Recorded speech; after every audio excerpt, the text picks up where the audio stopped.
Hello, it's Thursday evening, August 6th. Here in Platte County, Missouri, we've experienced a week of very comfortable days with two recent all-time low temperatures for early August. These cool nights have enhanced our grain fill and potential corn yields. Beginning tomorrow, the heat and humidity return.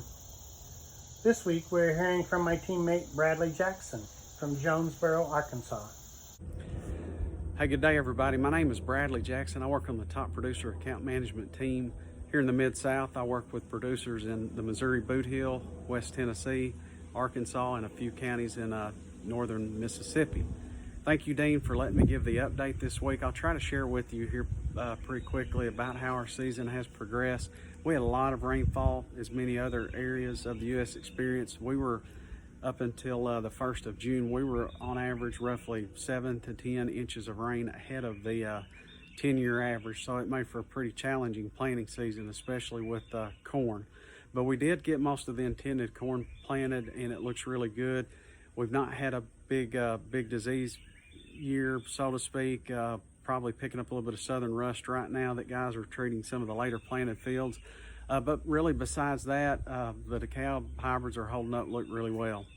Soybeans, they were planted over a wide window, as common down here. We'll try to get beans planted as early as we can, which is often April.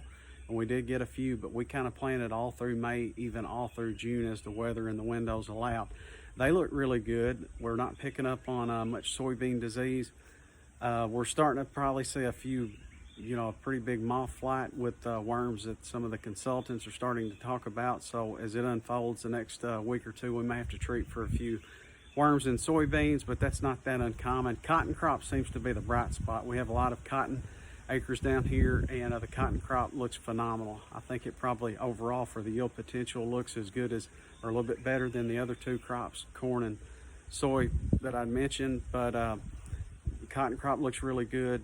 Very good bowl set. I think there's a lot of potential out there. People are starting to get excited about that. But we're probably another 3 weeks from starting on corn. We have a lot of rice acres down here. We're about the same time frame away from when they would start. Soybeans, we're still, I think, probably 5 to 6 weeks away from whenever we can cut and harvest a lot of soybeans. Cotton harvest is always the last thing that begins, it seems, and I look for it to begin sometime the last few days of September or October.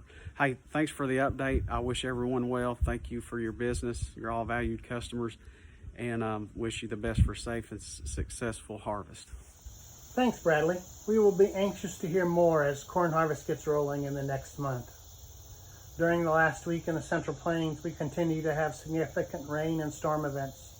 Curtis and Paige Clausen shared these two pictures from a recent storm event in the desert called Southwest Kansas. Both Spring Creek Family Farms and Stranad Farms report a full moisture profile from the dryland farms in north central Kansas. Both of those and others indicate this part of Kansas could see some of their best ever corn and soybean yields. On August 3rd, FC Stone shared their first yield survey of 2020, suggesting the U.S. corn average of 182.4 and a soybean average of 54.2. See the specific state forecasts in this photo.